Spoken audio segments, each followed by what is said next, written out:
I was standing in my front yard with a bucket of grain when Patricia Henshaw marched across my lawn like she owned the place, which technically the HOA liked to pretend they did. She was clutching her phone in one hand and what looked like a printout of the HOA bylaws in the other, her face already turning that particular shade of red that meant I was about to have a very bad day. "Franklin Novak, those animals are completely illegal," she shrieked before she even reached me, her voice carrying across the entire cul-de-sac in Enumclaw, Washington. "You cannot keep livestock in a residential zone, and I am calling animal control right this second." I looked over at Comet and Dancer, my two beautiful reindeer, who were peacefully grazing in the reinforced paddock I had built in my backyard. They barely glanced up at Patricia's shouting, having grown accustomed to noise after I had rescued them from a bankrupt petting zoo 6 months ago. "They are not livestock," I said calmly, keeping my voice level even though my blood pressure was starting to rise. "Reindeer are classified as wildlife in Washington state. I have all the proper permits from the Department of Fish and Wildlife." Patricia's eyes bulged. "I don't care what kind of permits you think you have. The HOA bylaws clearly state no livestock, no farm animals, and no exotic pets. Those creatures are leaving, or you are getting fined $500 per day until they are gone." "Did you actually read the bylaws?" I asked, setting down my grain bucket. "Because I did very carefully. The bylaws prohibit livestock, which legally refers to domesticated animals raised for agricultural purposes like cattle, pigs, sheep, and chickens. Reindeer do not fall under that category according to Washington state law. They are classified as Rangifer tarandus, a cervid species, and are regulated by wildlife authorities, not agricultural departments." I could see Patricia processing this information, her mouth opening and closing like a fish. She was the HOA president of Cascade Meadows, our planned community of about 200 homes, and she took her position with the kind of zealous authority usually reserved for small-town dictators. She had made life miserable for at least a dozen homeowners in the 3 years since she had taken over the board. "That is completely ridiculous semantic nonsense," she finally sputtered. "Everyone knows reindeer are livestock. Santa Claus uses them like horses." "Santa Claus is not a legal precedent," I replied, fighting to keep the smile off my face. "Look, Patricia, I understand this is unusual, but I have done everything by the book. I have my wildlife rehabilitation permit, my exotic animal possession permit, and written approval from the county zoning board. Comet and Dancer were going to be euthanized when Maplewood Petting Zoo went under. I gave them a home." Patricia's expression shifted from anger to something more calculating. "We will see about that. The HOA board is meeting on Thursday night, and your little zoo situation is going to be the main topic of discussion. I expect you to attend and explain yourself, and you had better start making arrangements to relocate those creatures, or you will be in violation of our community standards." She spun on her heel and stalked back across my lawn, leaving divots in the grass with her wedge heels. I watched her go, feeling that familiar knot of dread forming in my stomach. I had moved to Cascade Meadows 2 years ago after my divorce, thinking that a fresh start in a quiet community would be exactly what I needed. The OJ had seemed like a minor annoyance at worst, the kind of thing you dealt with to live in a well-maintained neighborhood with good property values. I had not anticipated Patricia Henshaw. Over the next few days, I started receiving formal notices.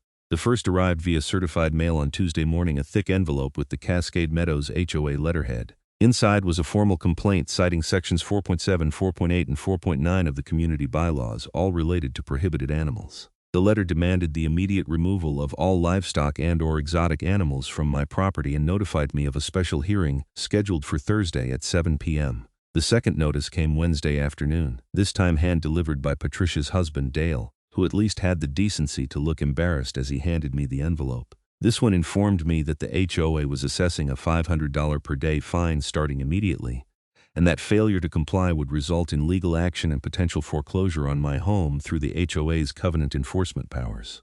I spent Wednesday night on the phone with my lawyer, Martin Caldwell, who I had kept on retainer specifically because I had anticipated the HOA might challenge my reindeer at some point. Martin was a specialist in property law and HOA disputes, and he had helped me prepare my defense months ago. "The good news is that you are absolutely in the right legally," Martin told me over the phone. "Washington state is very clear about the distinction between livestock and wildlife. The bad news is that HOA boards can make your life hell even when they are wrong, and fighting them can get expensive and time-consuming." "What do you think I should do?" I asked, looking out my back window at Comet and Dancer. They were both lying down in their shelter, peaceful and content. Comet, the larger of the two males, had been severely malnourished when I had first brought him home. Now his coat was thick and healthy, his antlers impressive. Dancer was smaller but more energetic, always the first to come running when I appeared with food. Go to the hearing, present your case, and document everything, Martin advised. Bring copies of all your permits, your correspondence with the Department of Fish and Wildlife, and the zoning approval. I will write you a letter outlining the legal position that you can submit to the board. If they still try to enforce fines or take action against you, we will file for an injunction and take them to court. How much is that going to cost me? I asked, already knowing I was not going to like the answer. If we have to go to court, probably $10,000 to $15,000, depending on how long it drags out. But Franklin, you might be able to recoup those costs if the judge finds that the HOA acted in bad faith or violated their own procedures, and honestly, from what you have told me about this Patricia Henshaw, I think we would have a strong case. Thursday evening arrived with gray clouds and a light drizzle, typical for Washington in March. I dressed in business casual, khakis and a button-down shirt, and gathered all my documentation into a leather portfolio. Martin had emailed me his letter, which I had printed on professional letterhead at the local FedEx store. The letter was 3 pages of dense legal language, essentially stating that the HOA had no authority to regulate wildlife on my property, and that any attempt to fine or penalize me would be an overreach of their covenant powers. The HOA meeting was held in the community center, a bland brick building at the entrance to Cascade Meadows that also housed a small gym and a meeting room. When I arrived at 6:45, there were already about 30 people in the meeting room, far more than usually attended these sessions. Apparently, word had spread about the reindeer controversy, and my neighbors wanted to see the show. I recognized most of the faces. There was Tom and Jennifer Martinez from 3 doors down, who had always been friendly. Old Mr. Kowalski from the corner lot, who kept to himself but had complimented my yard work once. The Simmons family, who had twin daughters that were absolutely delighted the one time I had let them feed Dancer some carrots through the fence. And there in the front row with matching expressions of disapproval were Patricia's core supporters. Brenda Whitmore, whose complaint about Christmas lights had forced the Johnsons to take down their decorations in early January, and Carol Ann Peters, who had filed 17 noise complaints in the past year alone.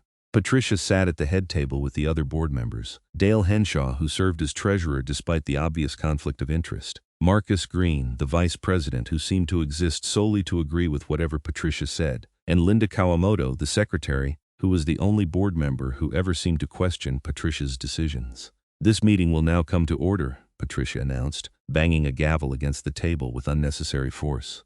We have several items on tonight's agenda, but we will begin with the most pressing matter. Franklin Novak has been keeping illegal livestock on his property in direct violation of our community bylaws, and we are here tonight to address this violation and determine appropriate penalties. I raised my hand. Point of order, Patricia. They are not livestock, and I would like the opportunity to present my case to the board and the community. Patricia's jaw tightened, but Linda spoke up before she could respond. The defendant should have the opportunity to speak in his own defense. That is standard procedure. Very well, Patricia said, her tone making it clear she considered this a waste of time. You have 10 minutes, Mr. Novak. I stood and walked to the front of the room, opening my portfolio. Thank you. I want to start by addressing the fundamental mischaracterization of this issue.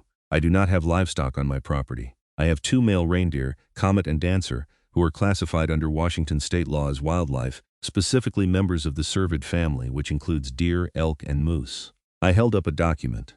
This is my exotic animal possession permit from the Washington Department of Fish and Wildlife, issued 8 months ago. It specifically authorizes me to keep up to 4 reindeer on my property for personal use and wildlife education purposes. I also have a wildlife rehabilitation permit, which I obtained because Comet and Dancer were rescued from a facility that was closing due to financial difficulties.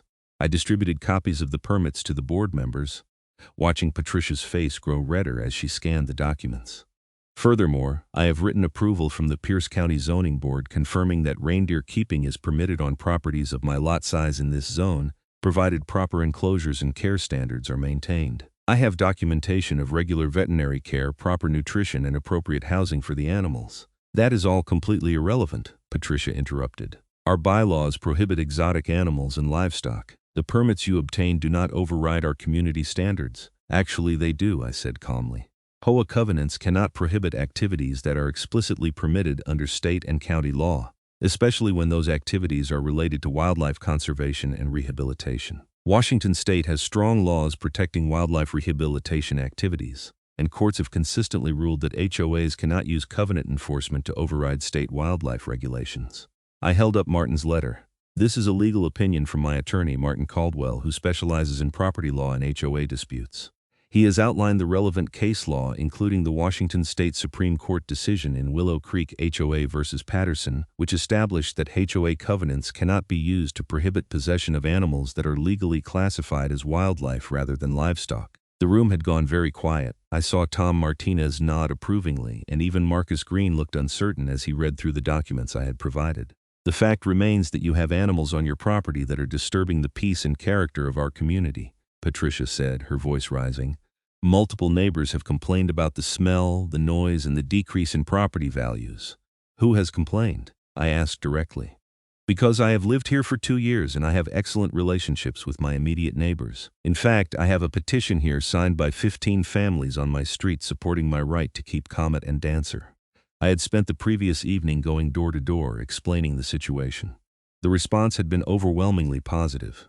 Most people thought the reindeer were charming, and several families had told me stories about bringing their kids to watch them from the sidewalk. The Simmons twins had even drawn pictures of Dancer that their parents had let me include with the petition. Patricia snatched the petition from my hand, scanning it with visible fury. This is completely inappropriate. You are attempting to circumvent the proper channels by engaging in a populist campaign against the board's authority. I am demonstrating that there is no genuine community concern about the reindeer, I replied. This is not about protecting property values or maintaining standards. This is about you exercising control for the sake of control. The room erupted in murmurs. I saw several people nodding in agreement, while Brenda Whitmore looked scandalized. Patricia banged her gavel repeatedly. Order. We will have order, she glared at me. Your time is up, Mr. Novak. The board will now deliberate in executive session and provide our decision. Actually, that is not appropriate, Linda Kawamoto said quietly. According to our bylaws, all board deliberations regarding disciplinary actions must be held in open session unless they involve personnel matters or pending litigation. The community has a right to hear our discussion. Patricia looked like she wanted to argue, but Marcus Green nodded. Linda is correct. We need to deliberate in open session. For the next 45 minutes, I sat in the audience while the board argued. Linda consistently pushed back against Patricia's demands for immediate fines and forced removal of the reindeer. Marcus seemed genuinely conflicted, repeatedly referring to the documents I had provided. Dale just sat there looking uncomfortable, occasionally mumbling agreement with whatever Patricia said. The turning point came when Tom Martinez stood up during the public comment period. I live 2 houses down from Franklin, and I have never heard a single sound from those reindeer. They do not smell, they are not aggressive, and my kids absolutely love seeing them.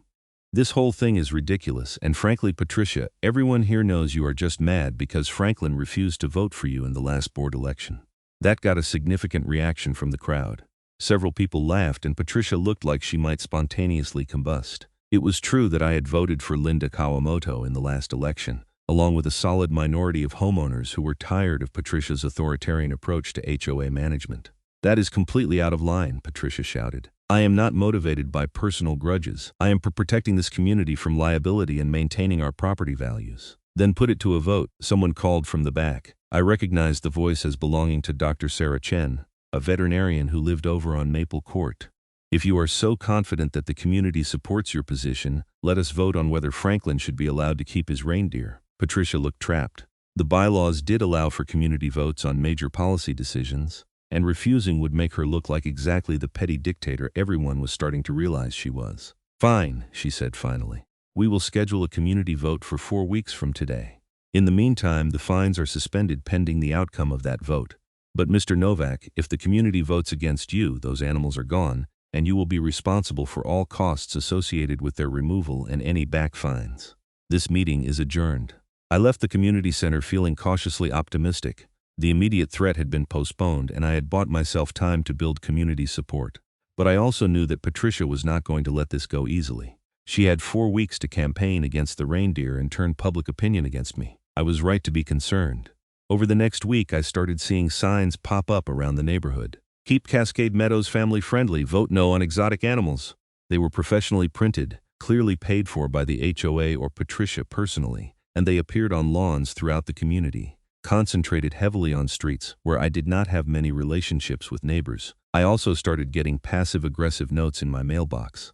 Anonymous letters warning me about the dangers of wild animals, printouts of news articles about exotic pet attacks, and one particularly creative piece that showed a photoshopped image of a reindeer with glowing red eyes and the caption, "Is this what you want living next door?" Patricia was going scorched earth, and she had the HOA's resources behind her.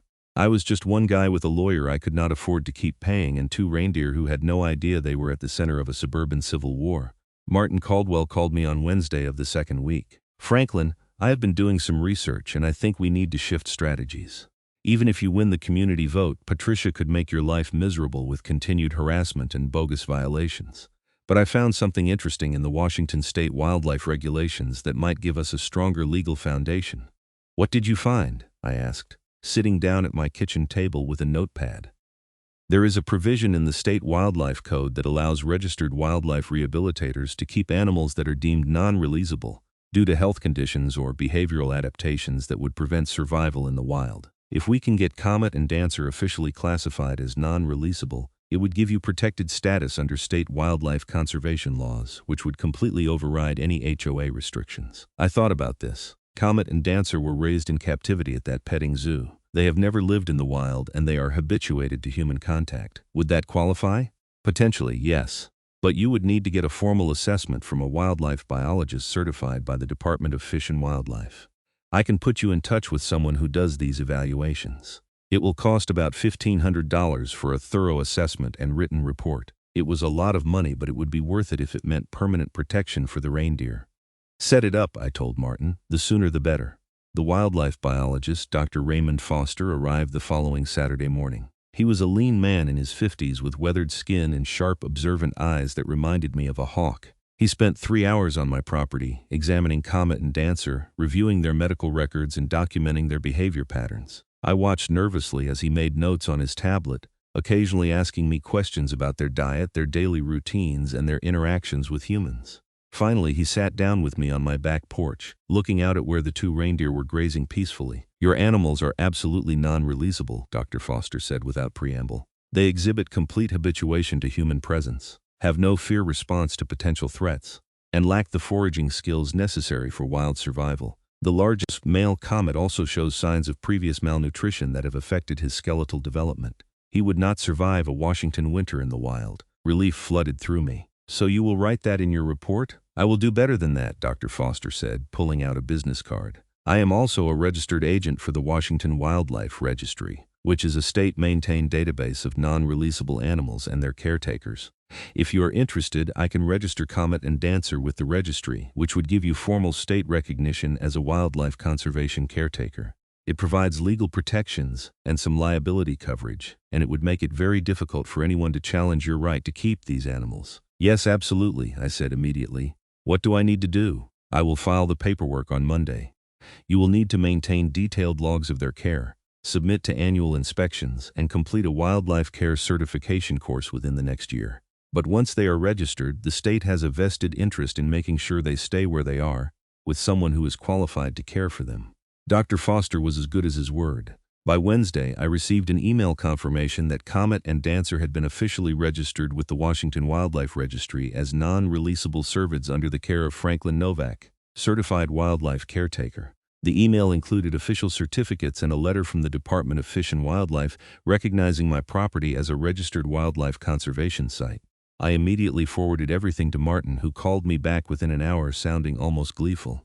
"This is perfect. This is even better than I hoped. Franklin, the HOA has no legal leg to stand on now. You have state recognition which supersedes any community covenant. They literally cannot touch you." "Should we cancel the community vote?" I asked. "No, let it proceed," Martin advised. "Let them hold their vote and let them see that the majority of your neighbors actually support you. Then, if Patricia tries anything after you win, we will have documentation of her continued harassment despite both community support and legal authority for your animals. It will make any future lawsuit against the HOA much stronger." The next 2 weeks were tense. Patricia intensified her campaign, going door to door and holding what she called community safety meetings, where she showed videos of animal attacks and talked about liability risks. She even brought in a supposed expert on exotic animals, though I later discovered the guy was actually just a retired insurance adjuster who had never worked with wildlife in his life. But I had my own campaign. I invited neighbors to come meet Comet and Dancer, hosting small groups in my backyard where people could see how gentle and well cared for the animals were. I shared the documentation from Dr. Foster and the Wildlife Registry. Most importantly, I let the reindeer speak for themselves.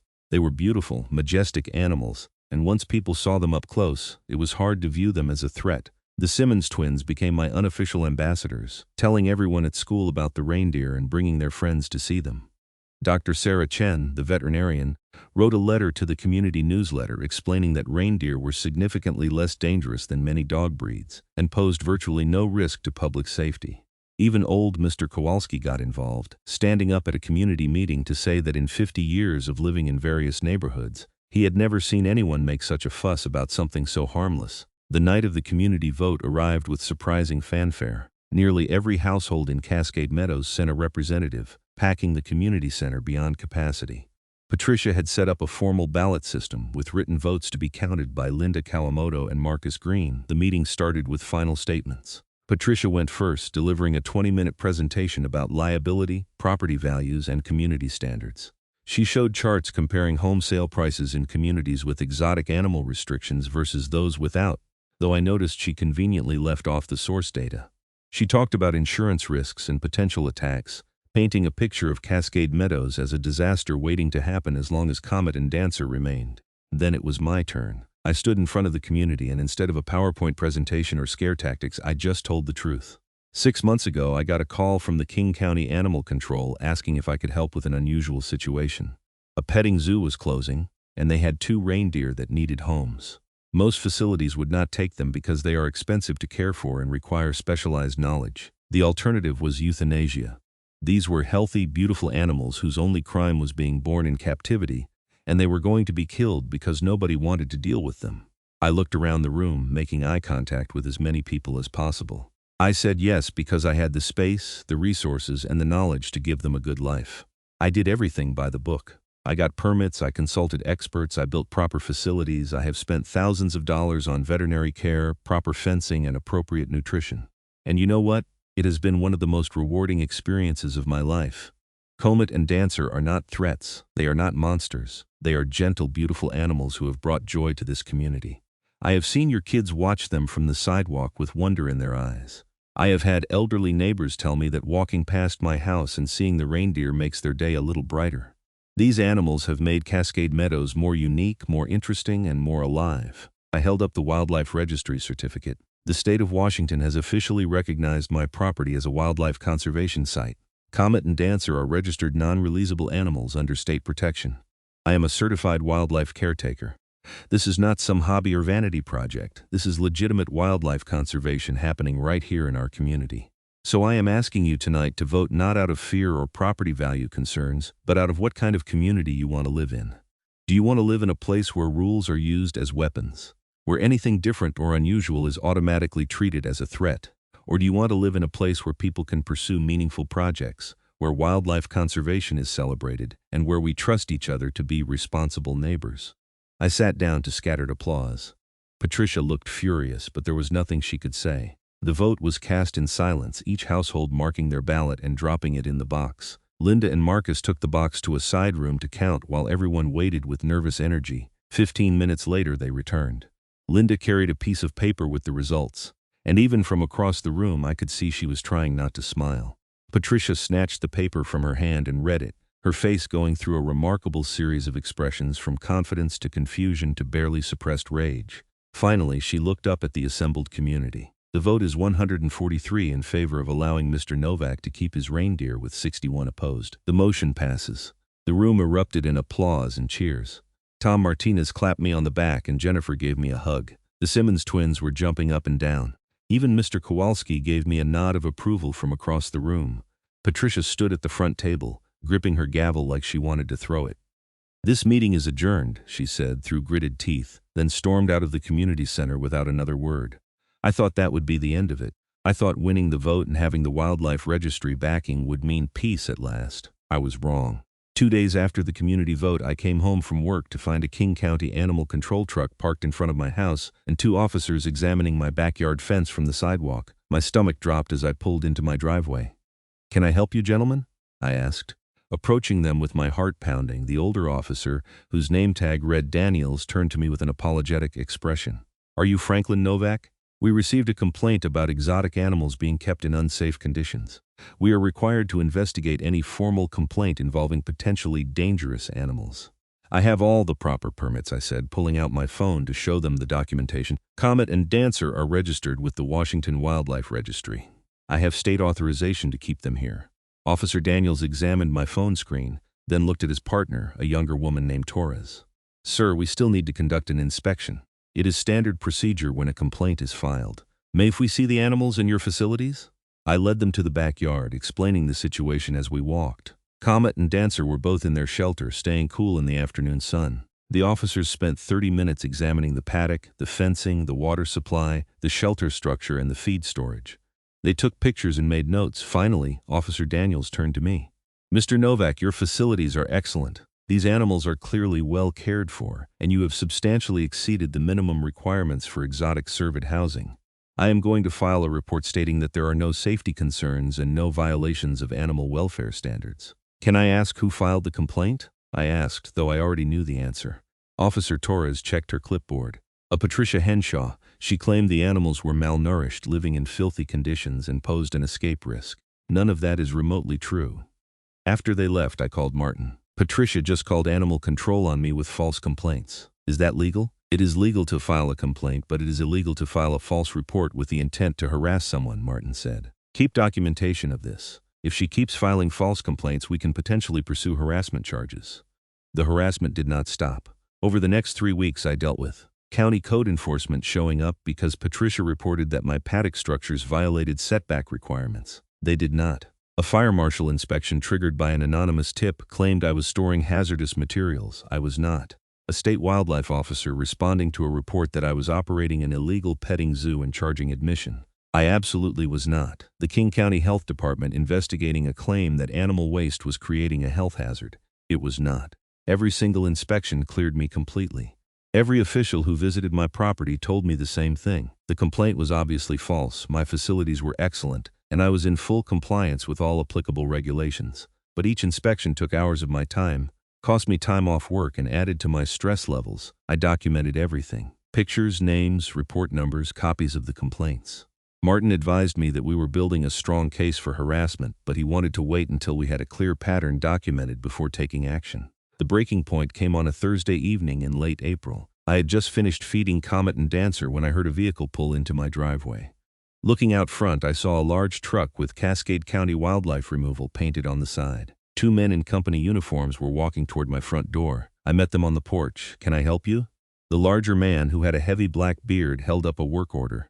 We have a contract to remove 2 reindeer from this property. We were told they were being relocated to a licensed facility by order of the property owner. I am the property owner, and I authorize no such thing, I said, my temper rising. Who hired you? The bearded man checked his paperwork. Patricia Henshaw, Cascade Meadows HOA. She said she had authority to order the removal as part of an enforcement action. She absolutely does not have that authority, I said firmly. Those animals are registered with the Washington Wildlife Registry and are under state protection. Any attempt to remove them without my authorization would be theft and potentially animal cruelty. The 2 men exchanged glances. The younger one spoke up. Look, man, we do not want any trouble. If there is a dispute about authorization, we are not touching those animals. We will need to contact our supervisor. They left, and I immediately called Martin. Patricia just tried to have Comet and Dancer removed without my authorization. She hired a wildlife removal company and told them she had authority to order the removal. There was a long pause on the other end of the line. When Martin spoke again, his voice was deadly serious. Franklin, that crosses several legal lines. She just committed what could be considered attempted theft, animal endangerment, and possibly fraud by misrepresenting her authority. I think it is time we filed a formal lawsuit against the HOA and against Patricia Henshaw personally. Will that stop her? I asked. It will definitely get her attention. And more importantly, we can file for a temporary restraining order, preventing any further interference with your property or your animals while the case is pending. I will start the paperwork tonight. The lawsuit hit Cascade Meadows like a bomb. Martin filed it in Pierce County Superior Court on Friday morning, naming both the Cascade Meadows Homeowners Association and Patricia Henshaw as defendants. The complaint alleged harassment, abuse of authority, intentional infliction of emotional distress, and attempted theft of protected wildlife. We also filed for an emergency restraining order, which was granted by a judge that same afternoon. The order prohibited Patricia and the HOA from filing any further complaints against me, contacting any regulatory agencies regarding my property, or taking any action related to Comet and Dancer pending a full hearing on the merits. Patricia was served with the lawsuit papers on Friday evening. By Saturday morning, my phone was ringing off the hook with neighbors wanting to know what was happening. The local newspaper got wind of the story, and by Sunday there was an article on page 3 of the Enumclaw Courier-Herald. Local man sues HOA over right to keep rescue reindeer. The article was surprisingly sympathetic to my position, interviewing several neighbors who supported me and pointing out that I had prevailed in the community vote. It also mentioned the Wildlife Registry registration, framing the story as an overreaching HOA versus legitimate wildlife conservation. The publicity changed the dynamic completely. Suddenly, this was not just a neighborhood dispute. People from around Pierce County started paying attention. I started receiving emails and phone calls from wildlife conservation groups, other exotic animal owners, and even a few news stations asking for interviews. I declined most of the media requests, not wanting to turn this into a circus, but I did agree to one interview with a local TV station that did a piece on urban wildlife conservation.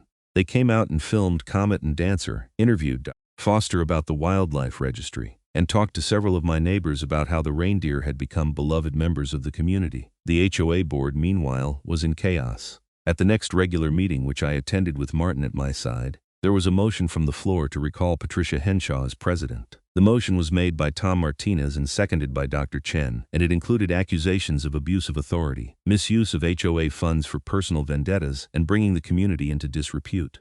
Patricia tried to shut down the motion, claiming it violated proper procedure, but Linda Kawamoto pulled out the bylaws and read the relevant section out loud.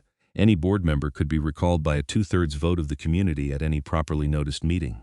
This meeting had been properly noticed, and the motion was valid. The vote was not even close. Patricia was recalled as president by a vote of 162 to 48. Marcus Green resigned on the spot, saying he did not want to be part of the drama anymore. Dale Henshaw was allowed to stay on as treasurer but was stripped of any decision-making authority pending a full audit of HOA finances to ensure Patricia had not misused funds in her campaign against me. Linda Kawamoto was elected interim president and immediately made a motion to have the HOA withdraw from the lawsuit and issue a formal apology to me. The motion passed overwhelmingly. Within a week, I received a letter from the HOA's attorney stating that the association was withdrawing from the case and would not contest any of my claims. Patricia, however, was not part of the HOA settlement. She was still a defendant individually, and Martin made it clear we were pursuing the case against her personally. The stakes had escalated because of her attempted removal of Comet and Dancer, and Martin wanted to make sure there were real consequences to prevent any future harassment. The case was scheduled for trial in Pierce County Superior Court in mid-June.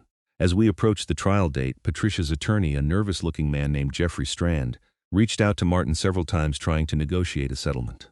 Martin refused. We wanted our day in court. The trial began on June 16th at the Pierce County Courthouse in Tacoma. Judge Elizabeth Morrison presided, a veteran jurist with a reputation for not tolerating nonsense from either side. The courtroom was surprisingly crowded, with several neighbors attending to support me, a reporter from the Courier-Herald, and a few people I did not recognize who apparently were just interested in the unusual case. Martin opened by laying out a clear timeline of Patricia's harassment, starting with the initial confrontation in my yard and continuing through every false complaint, every bogus inspection, and culminating in the attempted removal of Comet and Dancer. He presented documentation for everything: the complaints, the inspection reports, the work order from the Wildlife Removal Company, witness statements from my neighbors. He also called Dr. Foster to testify about the Wildlife Registry and the legal protections it provided. Dr. Foster was an excellent witness, clearly explaining how the registration process worked and why Comet and Dancer qualified as protected non-releasable wildlife under state law. In my professional opinion, Dr. Foster testified, any attempt to remove these animals from Mr. Novak's care would have been detrimental to their welfare and potentially fatal. They are habituated to this environment and this caregiver. Relocating them to an unfamiliar facility would cause extreme stress and could result in injury or death. Patricia's attorney tried to argue that she had been acting in good faith based on her interpretation of the HOA bylaws and her duty to protect the community. He claimed that she genuinely believed the reindeer posed a safety risk, and that all her actions were motivated by concern for the community rather than personal animus. Martin destroyed that argument on cross-examination. He showed that Patricia had continued her campaign even after the community vote, even after receiving copies of my Wildlife Registry certification, and even after being explicitly told by multiple regulatory agencies that there were no violations. He presented emails Patricia had sent to other board members calling me a troublemaker and saying she would get rid of those damn animals one way or another. The most damning evidence came when Martin called Officer Daniels from Animal Control to testify. Officer Daniels explained that false complaints waste agency resources and can endanger animals by forcing unnecessary relocations or interventions.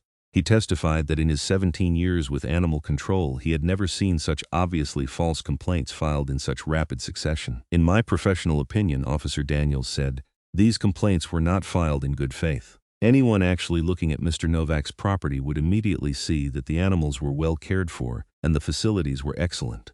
These complaints were harassment, pure and simple. On the third day of trial, Martin called me to testify. I walked through the entire ordeal, explaining how much time and money I had spent defending myself against baseless accusations. I talked about the stress of never knowing when another agency would show up at my door, the fear that Comet and Dancer would somehow be taken from me, and the emotional toll of being treated like a criminal for rescuing two animals who would otherwise have been euthanized. Patricia's attorney tried to make me look like an eccentric who should have known better than to keep exotic animals in a residential community. But I stayed calm and focused on the facts. I had followed every law, obtained every permit, exceeded every safety standard. The only thing I had done wrong in Patricia's eyes was not submitting to her authority. The final witness was Patricia herself.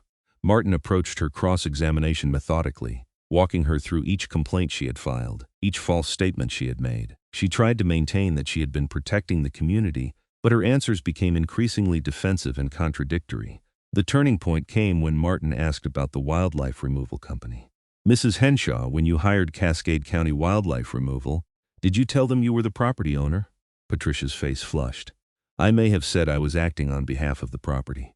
Did you tell them you were authorized to order the removal of the animals? I believed I had authority through the HOA covenants, even though the community had voted to allow Mr. Novak to keep the reindeer. Even though you had been provided documentation showing the animals were registered with the state, even though multiple regulatory agencies had found no violations. Patricia had no good answer. She stammered something about needing to protect property values, but it was clear to everyone in the courtroom that her justifications were hollow. Judge Morrison took a day to review all the evidence and prepare her ruling. When we returned to court on June 20th, the courtroom was even more crowded than before. Word had spread that the judge was going to issue a decision, and apparently the reindeer case had captured the local imagination. Judge Morrison was thorough in her ruling.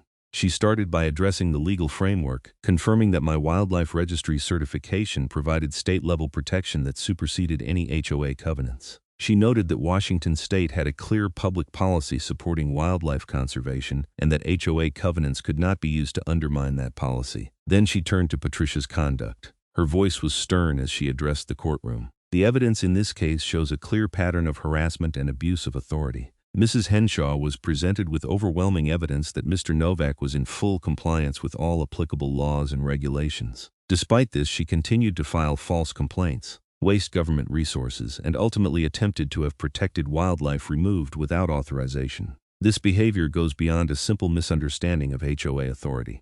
The evidence shows that Mrs. Henshaw knew her complaints were baseless but filed them anyway with the intent to harass Mr. Novak and force him to remove his animals through sheer exhaustion. This is not zealous advocacy for community standards. This is abuse of process and harassment. Judge Morrison awarded me full damages for my legal fees, the cost of dealing with the various false inspections, and compensatory damages for emotional distress. The total came to $43,000, but more importantly, she issued a permanent injunction prohibiting Patricia from any further contact with me or any interference with my property or animals. Then Judge Morrison dropped a bombshell that none of us had expected. Furthermore, the court finds that Mrs. Henshaw's conduct in filing multiple false complaints with regulatory agencies may constitute criminal harassment under RCW 9A46220. The court is referring this matter to the Pierce County Prosecutor's Office for potential criminal investigation. The courtroom buzzed with reaction. Patricia turned pale. Her attorney looked stricken. Martin kept his expression neutral, but I saw him make a quick note on his legal pad. After the hearing, Martin explained what the judge's referral meant. The prosecutor will review the case and decide whether to file criminal charges. Criminal harassment requires showing a pattern of behavior intended to intimidate or torment someone. Your documentation and the judge's findings give them a very strong foundation for prosecution. Will they actually file charges? I asked. I would say it is better than 50-50, Martin replied. This is a clear case with excellent documentation, and there is public interest because of the wildlife conservation angle. Prosecutors like cases they can win. He was right. 3 weeks later, the Pierce County Prosecutor's Office filed criminal harassment charges against Patricia Henshaw. The charging documents cited 8 separate false complaints filed with regulatory agencies, the attempted unauthorized removal of protected wildlife, and the continued pattern of harassment even after being told to stop. The criminal case moved quickly. Patricia's attorney negotiated a plea agreement where she pleaded guilty to misdemeanor harassment, in exchange for the prosecutor dropping the more serious felony charges related to the attempted removal of protected animals. Under the plea agreement, Patricia was sentenced to 1 year of probation, ordered to pay restitution for the costs of the bogus investigations, and required to complete anger management counseling. She was also prohibited from holding any position in the Cascade Meadows HOA or any other HOA for 5 years. By August, the entire ordeal was finally over. Patricia and Dale moved out of Cascade Meadows at the end of summer, selling their house and relocating to somewhere out of state. Linda Kawamoto continued as HOA president and turned out to be excellent at the job, focusing on actual community maintenance and improvements rather than power trips and petty enforcement. The community had changed in subtle but important ways. People were friendlier, more willing to talk to each other instead of running to the HOA with every minor complaint. The Cascade Meadows newsletter started featuring residents and their hobbies, including a nice piece about my reindeer rescue that generated several donations to legitimate wildlife rehabilitation organizations. Comet and Dancer thrived. I completed my wildlife care certification course and started volunteering with the Washington Wildlife Registry as an educational speaker, visiting schools and community groups to talk about wildlife conservation and responsible exotic animal ownership.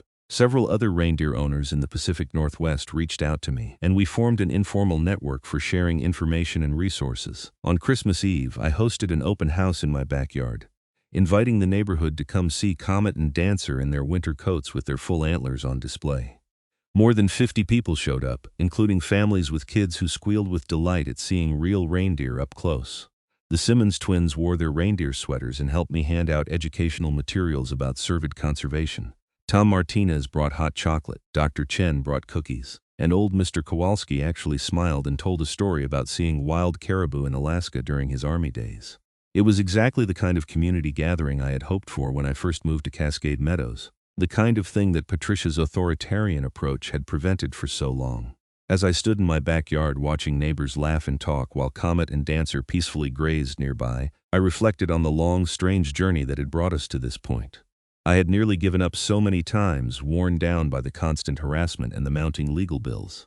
But standing there with a community that had rallied to support wildlife conservation and common sense over petty regulations, I knew it had been worth it. Linda Kawamoto approached me with a cup of hot chocolate. "Franklin, I wanted to thank you. What you did, standing up to Patricia and fighting for what was right, it changed this community for the better. People are not afraid anymore. They feel like Cascade Meadows is actually their home, not Patricia's kingdom. I just wanted to give 2 reindeer a decent life," I said. "Everything else kind of happened around that. That is exactly why it mattered," Linda replied. "You were not trying to make a political statement or challenge anyone's authority. You just wanted to do something good, and when someone tried to stop you, you fought back with facts and law and truth. That is how it is supposed to work." In January, I received a letter from the Washington Department of Fish and Wildlife. It was an official commendation for my work in wildlife conservation and my success in establishing legal precedent protecting wildlife rehabilitation activities from HOA interference. The letter noted that my case had been cited in new guidance documents for wildlife caretakers about navigating local regulations and HOA covenants. More importantly, the Wildlife Registry had updated its information materials to specifically reference the protections that registration provides against HOA restrictions. My case had helped protect other people doing similar conservation work across the state. Dr. Foster called to congratulate me. "You have made a real difference, Franklin. We have had 3 other cases in the past 2 months where people were able to successfully argue that their wildlife registry certification protected their animals from HOA restrictions. You created legal precedent that is helping wildlife conservation across Washington." As winter turned to spring, life settled into a comfortable routine. I worked my job as a software engineer, came home to care for Comet and Dancer, and enjoyed being part of a community that finally felt like home. The reindeer became local celebrities in a low-key way, with people occasionally stopping by to take pictures or watch them from the sidewalk. I started dating Lauren Kensington, the librarian from the Enumclaw Public Library, who had followed the trial in the newspapers and showed up at my door one Saturday with a stack of books about reindeer husbandry and cervid biology. We bonded over a shared love of animals and a somewhat bemused attitude toward the absurdity of suburban life. The Cascade Meadows HOA continued under Linda's steady leadership.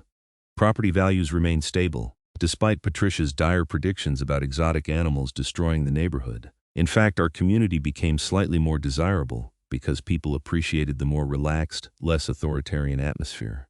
On the anniversary of the day I first brought Comet and Dancer home, I held another open house. This time I invited representatives from the Wildlife Registry, local conservation groups, and several other exotic animal owners who were dealing with their own HOA challenges.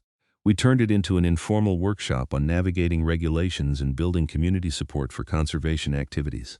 About 30 people attended, including wildlife caretakers from across western Washington who were keeping everything from foxes to bobcats to various species of deer.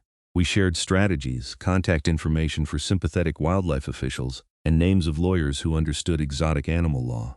It was the beginning of what would eventually become the Pacific Northwest Wildlife Caretakers Association, an advocacy group for people doing legitimate conservation work in residential areas. Looking back on the entire experience, I realized that the fight over Comet and Dancer had never really been about the reindeer at all. It had been about power and control, about whether one person could use their position to bully others into submission, and whether a community would stand up for common sense and compassion over arbitrary rules. Patricia Henshaw had tried to use the HOA as a weapon, turning it into an instrument of personal vendetta rather than community service. In doing so, she had awakened something in the neighborhood, a realization that HOAs should serve homeowners, not control them. The community had taken back their power, replaced an authoritarian board with reasonable people, and created a more livable, more humane place as a result. Comet and Dancer knew none of this, of course. They continued their peaceful lives, grazing in their paddock, sleeping in their shelter, and occasionally accepting treats from the neighborhood kids who still stopped by to visit. They were just two reindeer who had gotten lucky, rescued from euthanasia and given a chance to live out their lives in safety and comfort. But to me, and to many people in Cascade Meadows, they represented something more. They were a reminder that doing the right thing is not always easy, that standing up to bullies requires courage and persistence, and that communities work best when people are allowed to be themselves, pursue their passions, and contribute in their own unique ways. On warm summer evenings, I would sit on my back porch with Lauren, watching Comet and Dancer graze as the sun set behind Mount Rainier in the distance. We would talk about our days, make plans for the future, and occasionally laugh about the absurdity of having gone to court over two peaceful reindeer who had never harmed anyone. "Do you ever regret it?" Lauren asked me one evening. "All the stress, the legal bills, the harassment, was it worth it?" I looked out at Comet and Dancer, now completely healthy and content, their coats gleaming in the evening light. I thought about the community we had built, the legal precedents we had set, the other wildlife caretakers we had helped. I thought about the Simmons twins who still visited every weekend, about Dr. Chen who had become a good friend, about Tom and Jennifer Martinez who hosted barbecues where everyone was welcome. "Every bit of it," I said. "Every single bit." The sun dipped below the mountains, painting the sky in shades of orange and purple. Comet raised his head, his antlers silhouetted against the sunset, and for just a moment he looked exactly like the majestic wild creature his ancestors had been, before humans had bred them for sleighs and petting zoos and suburban backyards. Then he went back to grazing, content in his safe, protected home, and I knew that whatever else happened in my life, I had done one thing completely right. I had given two living beings a chance they would not have had otherwise, and I had fought to protect them when someone tried to take that away. In the end, that was all that mattered. The HOA had called my reindeer illegal. The Wildlife Registry had won my case in open court. And Comet and Dancer lived happily in Enumclaw, Washington, protected by state law, supported by their community, and cared for by someone who would never stop fighting for their right to exist. The story could have ended there, but life has a way of adding unexpected epilogues. In September, I received a letter from a middle school teacher in Tacoma asking if I would be willing to bring Comet and Dancer to their school for an educational presentation about wildlife conservation. The Wildlife Registry had given her my contact information as part of their Speakers Bureau program. I agreed, and the presentation was such a success that I started getting regular requests from schools, libraries, and community groups. Comet and Dancer turned out to be natural ambassadors for wildlife conservation, calm and patient during presentations, magnificent enough to capture kids' imagination but gentle enough to approach safely under controlled conditions. What started as occasional volunteer work gradually turned into a side project. I worked with the Wildlife Registry to develop educational materials, created a website documenting Comet and Dancer's story and the legal battle that had protected them, and started a blog about urban wildlife conservation that attracted a surprising amount of traffic. By the following spring, I was doing 2 or 3 educational presentations per month, always with proper permits and insurance, always focused on conservation and responsible exotic animal ownership. The story of how the HOA had tried to force me to give up my reindeer, and how the wildlife registry and the courts had protected them, resonated with people who had their own stories of HOA overreach or bureaucratic absurdity. Lauren, ever practical, suggested I write a book about the experience. People love underdog stories, she said. One person standing up to unjust authority, fighting through the system and winning. Plus you have actual reindeer. Who does not love reindeer? I laughed, but I started writing. Not a legal brief or a dry recounting of facts, but the real story of what it had been like to face down Patricia Henshaw's harassment campaign, to spend sleepless nights worrying about whether I would come home to find my animals gone, to fight through a legal system that sometimes seemed designed to exhaust you into submission. The book, when I finally finished it, was part memoir, part legal thriller, and part love letter to 2 reindeer who had changed my life in ways I never could have anticipated. Lauren helped me edit it. Dr. Foster wrote the foreword, and Martin Caldwell contributed an appendix about HOA law and wildlife regulations that would help other people in similar situations. We published it through a small press that specialized in environmental and conservation literature. I did not expect much, just hoping it might help a few people understand their rights when facing HOA challenges to legitimate conservation activities. To my surprise, the book found an audience. It got reviewed in several conservation magazines, was featured on a couple of wildlife advocacy websites, and generated enough sales to at least cover the legal bills I had accumulated during the original case. More importantly, it led to people reaching out with their own stories, creating a network of urban wildlife caretakers who could support each other. The Pacific Northwest Wildlife Caretakers Association grew from our informal workshops into a legitimate nonprofit organization with bylaws, regular meetings, and an actual mission statement. We focused on education, advocacy, and providing resources to help people navigate the complex web of regulations governing wildlife care in residential areas. Comet and Dancer, meanwhile, continued being themselves.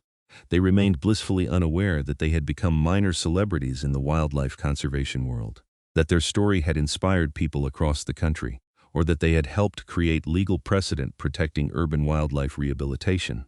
They just lived their lives, grazing and sleeping and occasionally accepting treats from visitors. Dancer developed a particular fondness for apple slices, while Comet preferred carrots. They both loved the Oregon grape bushes I had planted in their paddock, spending hours browsing the leaves and making contented grunting sounds. As the years passed, Cascade Meadows continued to thrive under Linda Kawamoto's leadership. The community was never going to be perfect. People still had occasional disputes about parking or noise or property boundaries, but there was a fundamental shift in how conflicts were handled. Instead of immediately running to the HOA with complaints, neighbors talked to each other first. Instead of rigid enforcement of every minor rule, there was flexibility and common sense. The reindeer had become part of the community's identity. When new families moved in, existing residents would mention that Cascade Meadows was the neighborhood with the reindeer, usually with a mix of pride and amusement. The story of how the community had stood up to an authoritarian HOA president to protect wildlife conservation became part of local lore, told and retold with minor variations, but always with the same core message. This is a place where we support each other, where we value uniqueness, where we do the right thing even when it is hard. I was never sure if Patricia Henshaw ever understood what she had lost. She had wielded power like a weapon, using rules and regulations to control and punish, and in doing so she had created the very opposition that brought her down. If she had approached the reindeer situation with even a minimal amount of flexibility and good faith, if she had been willing to listen to reason and examine the evidence, none of the rest would have happened. But she had chosen the path of escalation, of false complaints and harassment, of trying to force submission through exhaustion and intimidation. And she had encountered someone who, for whatever combinations of stubbornness, principle, and love for 2 animals, refused to submit. The case had cost her more than money. It had cost her reputation, her position in the community, her sense of control. She had been forced to move, to start over somewhere else, marked by a criminal conviction for harassment. I occasionally wondered if she had learned anything from the experience, or if she had just found another community where she could try to rebuild her little empire. I hoped, for the sake of wherever she had ended up, that she had learned something. But I was not optimistic. As for me, life continued in ways I never could have predicted back when I first decided to rescue 2 reindeer from euthanasia. I had become an accidental activist, an advocate for urban wildlife conservation, and a minor expert on HOA law and wildlife regulations. My relationship with Lauren deepened and strengthened, built on shared values and mutual respect, and a certain wry appreciation for life's absurdities. Comet and Dancer grew older with grace, their antlers returning each year with predictable majesty, their dispositions remaining gentle and calm. They were getting to live the full lifespan that captive reindeer could achieve, somewhere between 15 and 20 years, far longer than they would have survived in the wild, and infinitely longer than the few months they would have had before euthanasia, if I had not taken them in. Every Christmas, the open house in my backyard grew a little larger, a little more festive. It became a Cascade Meadows tradition, the annual reindeer gathering where neighbors could come together, celebrate the season, and remember that communities work best when people care about each other and stand up for what is right. On one particularly cold Christmas Eve, with snow falling softly and Comet and Dancer looking absolutely perfect in their winter coats, Mr. Kowalski approached me with a cup of spiked cider and an uncharacteristically philosophical mood. "You know what you did here, Franklin?" he said, his breath fogging in the cold air. "You reminded people that rules are supposed to serve humans, not the other way around. That sometimes the right thing to do is break the pattern, take a risk, stand up to the bullies. These young folks today, they need to see that, need to know it is possible." I looked around at the gathering. Families with young children pressing close to the fence to see the reindeer, teenagers helping to serve hot chocolate, elderly residents sitting in lawn chairs and swapping stories. The entire community, or at least a significant portion of it, gathered together in celebration and fellowship. "I just wanted to save 2 reindeer," I said, the same response I had given so many times. Mr. Kowalski smiled, a rare expression on his weathered face. "And that's exactly why it worked. You were not trying to make a point or fight a crusade. You just saw something that needed doing, and you did it. Then when someone tried to stop you, you stood your ground. Simple as that." He clapped me on the shoulder and walked away, leaving me with my thoughts and my cider, and the sight of Comet and Dancer standing peacefully in their shelter while snow collected on their antlers. The years continued their inevitable march. I kept doing educational presentations, kept working with the Wildlife Caretakers Association, kept maintaining my little piece of suburban wildlife habitat. The legal precedent from my case was cited in several other disputes across Washington and even in a couple of cases in Oregon and Idaho, helping to establish clear protections for registered wildlife caretakers against HOA overreach. The story of the reindeer, the HOA, and the court case that protected wildlife conservation became something larger than just my personal experience. It became a touchstone for discussions about property rights, community governance, and the balance between individual freedom and collective rules. Law schools used it as a case study in HOA law. Wildlife management courses discussed it as an example of creative solutions to urban conservation challenges. Through it all, Comet and Dancer just kept being reindeer. They grazed and slept and grew their antlers and shed them and grew them again. They accepted treats from visitors and tolerated educational presentations and lived their quiet, protected lives in a suburban backyard in Enumclaw, Washington. And I kept taking care of them day after day, year after year, through sunshine and rain and snow. It was the commitment I had made when I first brought them home, and it was a commitment I would keep for as long as they lived, because that was what mattered. Not the legal battles, or the publicity, or the precedents. Just 2 living beings who had needed someone to care for them, and the decision to be that person no matter what obstacles stood in the way. The HOA had called my reindeer illegal. The Wildlife Registry had won my case in open court, and every day since then, watching Comet and Dancer thrive in their safe home, I knew that standing up to Patricia Henshaw's harassment had been the right choice. Sometimes doing the right thing is easy. Sometimes it is hard, but it is always worth it. And sometimes, if you are very lucky, the right thing involves rescue reindeer and a community that learns to value compassion over control, flexibility over rigid rules, and the courage to stand up for what matters. That is the story of how I fought an HOA over my reindeer and won. It is a story about wildlife conservation and property rights, about standing up to bullies and the power of community support. But mostly it is a story about 2 reindeer who deserved a chance at life, and about deciding that some things are worth fighting for, no matter the cost.